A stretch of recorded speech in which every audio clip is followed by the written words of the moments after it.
I didn't ever dream of becoming a human rights defender when I was a young man, and I was pursuing an academic career, preparing to be a professor, and I eventually became involved in two things. I became involved in politics in the United States, and I also became involved, I also worked for universities as an administrator. And then eventually I came to Europe, and this was in 1991, and I was traveling very much in Eastern Europe, and I naturally became motivated about the question of human rights. When I worked with colleagues who were struggling to develop democratic institutions in their countries and struggling to free themselves from oppressive bureaucracies, and looking for more respect for individual rights, and looking for systems where the situations of individuals mattered to the state. And in the meantime, I needed a job.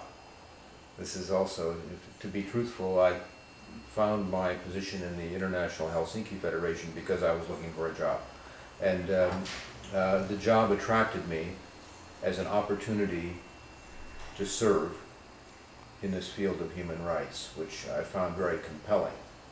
Now, why did I find it compelling is another question. This is a personal question, which I probably don't want to go into too deeply. But this has to do with how I was raised, how I was educated, what happened in my family, and questions like that.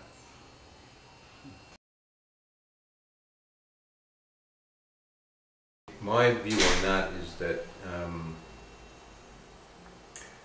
the key to the success or the capacity, the power of a human rights organization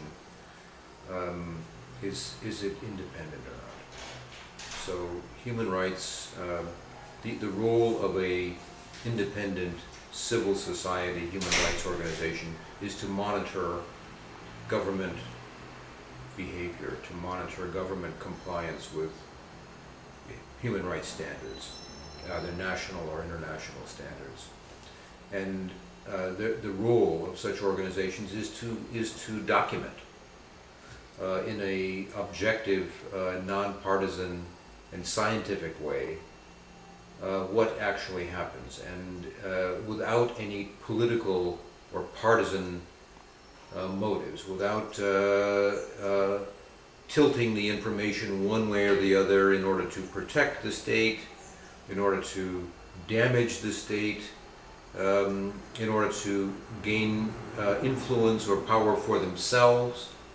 None of these factors or motivations should come into play, because this will distort the information. And if human rights organizations can develop reputations for accuracy and for nonpartisan observation and documentation, then they will be respected by the citizens, and then their information will have power. I think it's, this is my view of what human rights organizations can do. They can document, and what happens to the information is ultimately not so much their concern. Their job is to provide this information, to make sure that state authorities hear it, to make sure that international organizations hear it, to make sure that the media hears it. And it's up to people with political responsibility to take action as a result of in the presence of this information.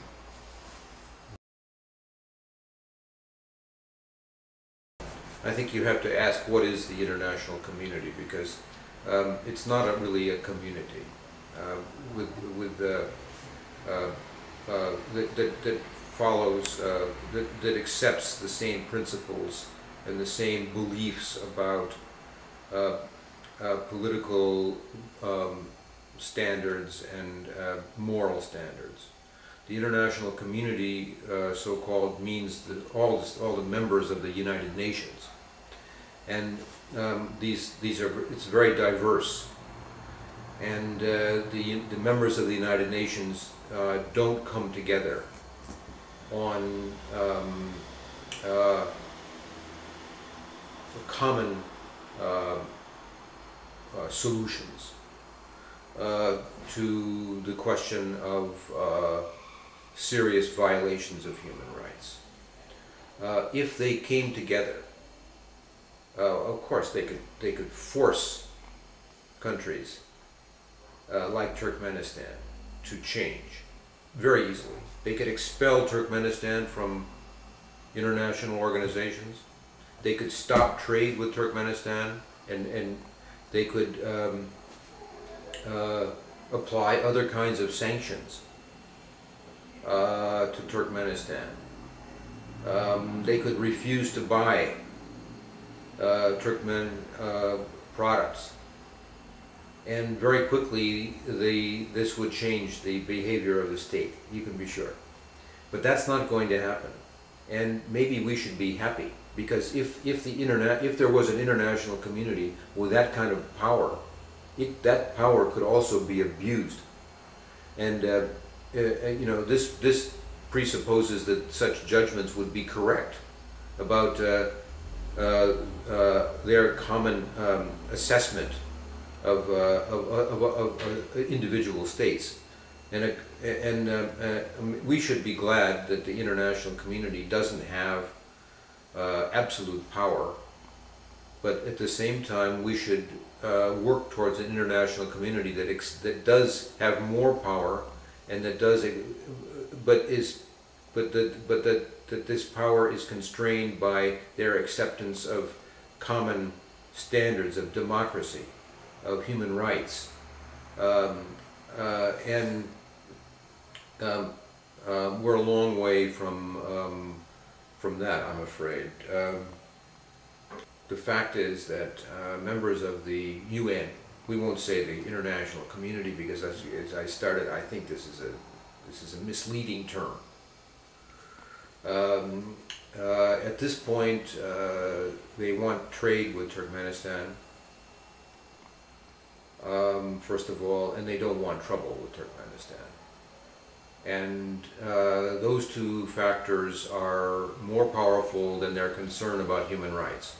So when it comes to sacrificing trade, especially energy, which is very scarce these days, you can't expect members of the international community, realistically you can't expect them to make sacrifices like that. Instead, they will pretend they will show their concern in ways that they feel they're able to, but they won't take the tough positions.